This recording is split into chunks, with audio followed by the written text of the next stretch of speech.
Partes internas de una computadora. ¿Qué es el microprocesador? La estructura tecnológica del microprocesador determinará en cuántos ciclos se efectuará la operación en el CLU y su duración estará determinada por la frecuencia de reloj. Dicha duración nunca podrá ser menor al tiempo requerido para efectuar la tarea individual, en un ciclo, de mayor coste temporal.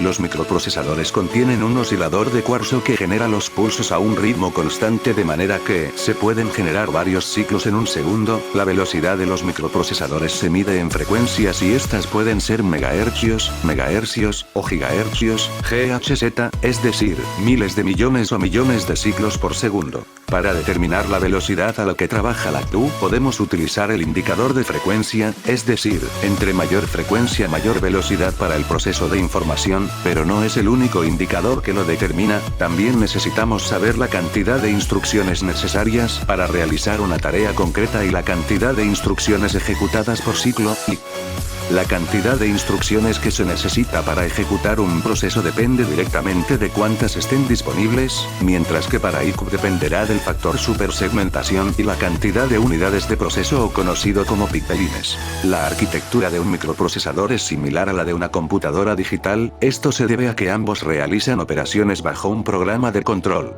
En un microprocesador se encuentran las siguientes partes. Encapsulado. Impide el deterioro del microprocesador recubriendo la oblea de silicio, ayudándolo a acoplarse con el zócalo de la placa base. Memoria caché. Memoria ultra rápida que emplea el micro para tener mejor alcance de datos y no recurrir a la memoria RAM. Cuanto más tenga mejor, aunque ojo a veces cuanto más tiene más lenta es. Coprocesador matemático. Realiza las operaciones matemáticas. Registros. Memoria pequeña que el micro posee para usos particulares. Memoria. Lugar donde se almacenan las instrucciones de los programas y sus datos. Puertos. Comunicación del microprocesador con el mundo externo. ¿Qué es y para qué sirve la motherboard? La motherboard, o como es llamada en algunos países la tarjeta madre o placa base, es la parte más importante de la CLU, unidad central de procesamiento. Es un circuito muy complejo que se encarga de unir todos los componentes que se necesitan para poder procesar la información que la computadora recibe. En la motherboard se instala el microprocesador, la memoria RAM y el disco duro, que son básicamente los tres elementos que se necesitan para que un PU se convierta en una computadora. En la primera se recibe y procesa la información, la segunda se encarga de dar el soporte para que los procesos se ejecuten al 100% y en la tercera se almacena la información para posteriormente brindar los resultados. Las partes internas de la motherboard son BIOS, chipset, pila, caché, conector eléctrico, zócalo SIF, ranuras DIMM, ranuras SIM, ranuras PSI, ranura AC, ranura SISA, conector disquetera, conector IDE, conector SATA, conector teclado, conector mouse, conector US, conector RJ45. Quizás uno de los componentes o partes de una motherboard es el chipset. Este chip es el que sincroniza o manda dentro de la placa base a todos los componentes, por llamarlo de algún modo. Generalmente para cada familia de procesadores, Pentium 4, i7, Athlon X2, existe un chipset especial que adapta todos los buses o memoria para un correcto funcionamiento. A continuación tenéis una foto del chipset VIA BT82235. En las motherboard existe un sistema de buses que se encargan de guiar la información entre el PU y su memoria. En la actualidad el sistema de buses de las computadoras es de 64 bits, pero aún podemos encontrar muchos de 32 bits. La capacidad del bus es medida por la velocidad del reloj, es decir, que puede ser de 66 MHz, 100 MHz, 133 MHz y desde que salió el sistema Pentium IV en adelante a 400 MHz. Uno de los buses más antiguos y que ya prácticamente desapareció del mercado es el bus ISA, Industry Standard Architecture, de 16 bits. Este utilizaba una ranura de color negra en la que se podían conectar tarjetas de video, sonido y módem de los más antiguos.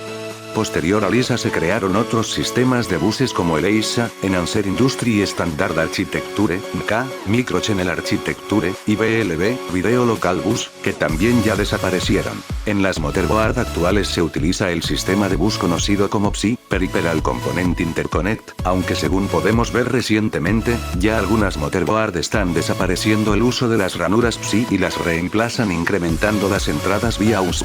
Al igual que el bus ISA, otro componente de las motherboard motherboard que ha desaparecido por completo son las ranuras de tipo SIM, ya que las memorias que se colocaban allí fueron desfasadas desde hace un buen tiempo. La memoria RAM de una computadora.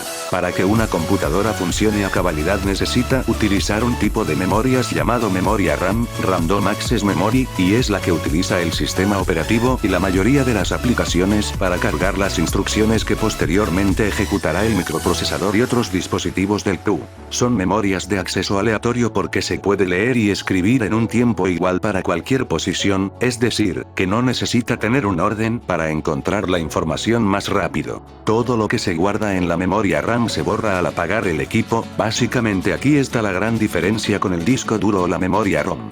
Es una memoria mucho más rápida que el disco duro, pero mucho más lenta que la memoria caché del procesador. Su función básicamente es de guardar información provisional intermedia. Por ejemplo, cuando abrimos una foto, se carga del disco duro a la memoria RAM. Cualquier archivo sin salvar se guarda ahí también. Por ello es importante tener gran cantidad de memoria RAM, así podemos tener abiertas a la vez archivos y programas y así se ejecutan más rápido. Cuando tenemos una limitada cantidad de RAM, el disco duro actúa como tal con la consiguiente lentitud. Memoria RAM de todo tipo. En la actualidad existen varios tipos de tecnología aplicados a la memoria RAM, las cuales utilizan una señal de sincronización en sus funciones de lectura/escritura para estar siempre en sincronía con el reloj del bus de memoria. Esto les permite trabajar a las compañías fabricantes con una frecuencia superior a 66 MHz en sus integrados. Según la cantidad de contactos o pines, los tipos de DIMM de memoria pueden ser 72 pins o DIMM son los utilizados en memorias FPM DRAM y EDO-DRAM. 100 pin DIMM son utilizados por las memorias printer SDRAM. 144 pins o DIMM son utilizados por memorias SDR SDRAM. 168 pin DIMM son utilizados por memorias SDR SDRAM. 172 pin micro DIMM son utilizados por memorias DDR SDRAM. 184 pin DIMM son utilizados por memorias DDR SDRAM. 200 pins o DIMM son utilizados por memorias DDR SDRAM y DDR2 SDRAM.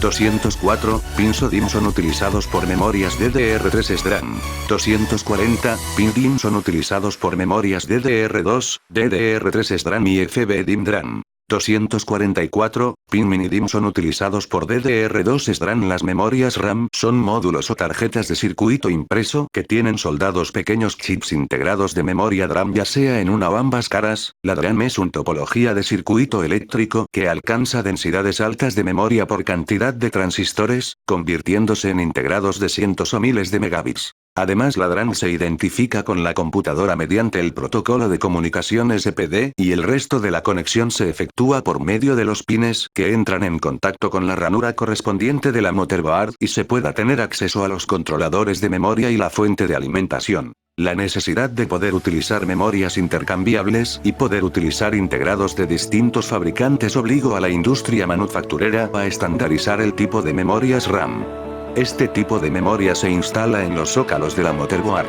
¿Qué es el disco duro y sus características? El disco duro rígido es el dispositivo electrónico donde se almacena toda la información que se procesa en la computadora, incluyendo el sistema operativo y las aplicaciones. Este emplea un sistema de grabación magnético para almacenar datos digitales y está compuesto por uno o más platos o discos que se unen por un eje que gira a una gran velocidad dentro de una caja metálica que los protege. Cabe destacar que actualmente se está perfeccionando la tecnología de discos en estado sólido SSD, Solid State Drive, donde la información es grabada y leída gracias a procesos químicos. Disco duro y sus partes. Para la lectura y escritura de información, sobre los discos se ubica un cabezal de lectura/escritura que flota gracias a la generación de aire que se produce por la rotación de los discos. En 1956 se construyó el primer disco duro en manos de la compañía IBM y estos han venido evolucionando con el tiempo, han cambiado los tamaños físicos y su capacidad de almacenamiento. Para comunicarse con la computadora, los discos duros utilizan un controlador. Quizás también te interese el tipo de conexión, que emplea una interfaz estándar y estos pueden ser SATA, que son los de uso reciente en las computadoras de sobremesa y laptops de última generación.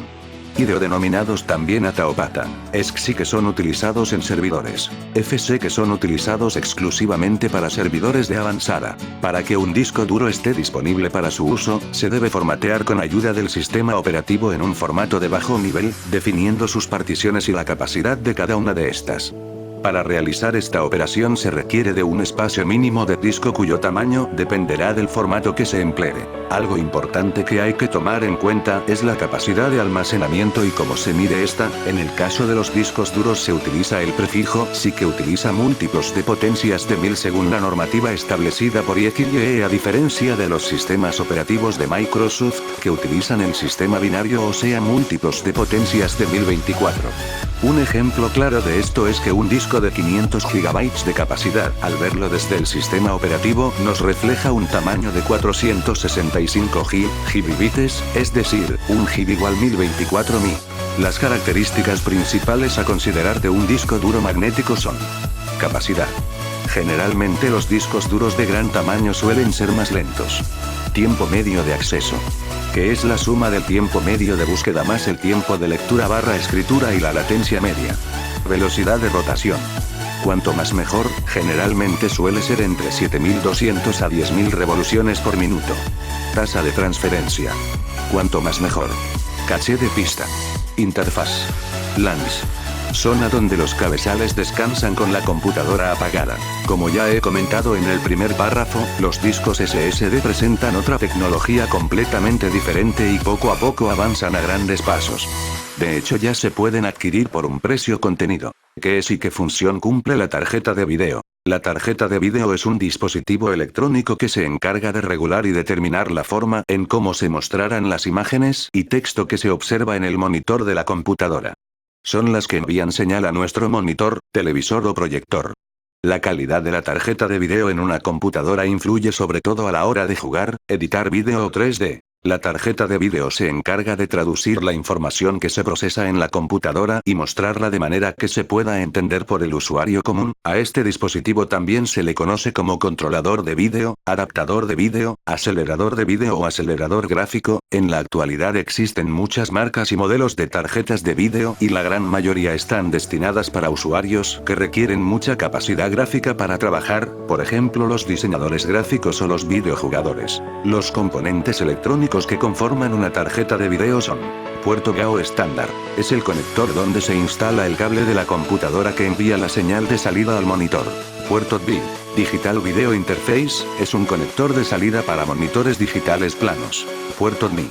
High Definition Multimedia Interface, es un conector de salida cuya interfaz multimedia de alta calidad se puede utilizar para conectar cualquier dispositivo que soporte esta tecnología de audio y video digital. Puerto televisión. Algunas de las tarjetas de video que hay en el mercado disponen de este componente para que se pueda ver televisión, pero se necesita de un chip que convierta la señal de audio digital en análoga compatible con la televisión para poder lograrlo.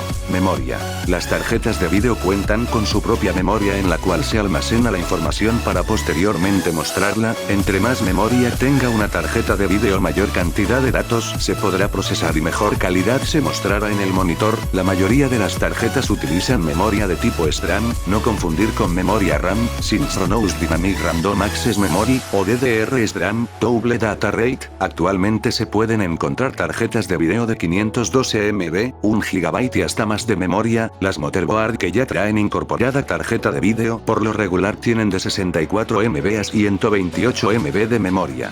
Chip de vídeo. Este prácticamente es el CPU de la tarjeta de vídeo y se le conoce con el nombre de CPU, Graphics Processing Unit, y es el encargado de generar los cálculos necesarios para mostrar una imagen, lo que ahorra tiempo y energía al microprocesador de la computadora. Periféricos o dispositivos auxiliares de una computadora. Seguramente se nos viene a la cabeza el teclado. Sin embargo, hay unos cuantos dispositivos de entrada a describir. Por lo general aquí clasificaremos dispositivos que sirven para mandar órdenes a nuestra CPU, que serán procesados y almacenados o mostrados mediante unidades de salida de información. Por ejemplo el ratón, tabletas gráficas, lectores de códigos de barras, el trackpad en un portátil o lector de huellas. Seguramente se me olvida alguno, pero en internet todo se puede modificar, así que lo iremos actualizando según expliquemos las cosas. 2.1. Mouse. El mouse o el ratón es una parte esencial de cualquier computadora. Actualmente está en proceso de una gran transformación tecnológica y quizás es uno de los componentes que desaparecerá en el futuro. Las pantallas táctiles de calidad vistas por primera vez en Ippon realmente han sido inventadas hace tiempo, pero nunca con tanta calidad. Han supuesto una revolución en el manejo no solo de los ordenadores sino de móviles, tablet PC, navegadores GPS, relojes, MP3, e-book, etc. Unidades de almacenamiento externo de una computadora. Actualmente existen muchas formas de almacenar la información, sin embargo podemos subdividir esta parte en dos: almacenamiento interno y dispositivos de almacenamiento externo. La primera categoría prácticamente es solo los discos duros, mientras que en la segunda existe mucha más variedad. Aquí por ejemplo podemos encontrar la memoria USB, discos duros portátiles, tarjetas de memoria, DVD, Blu-ray, disquete, etc. 4. Dispositivos multimedia. Dentro de los dispositivos multimedia, como su nombre indica, podemos clasificar múltiples o infinitos dispositivos. Nos centraremos en los dispositivos más comunes, como por ejemplo la impresora, escáner, altavoces, cascos o cámara de vídeo.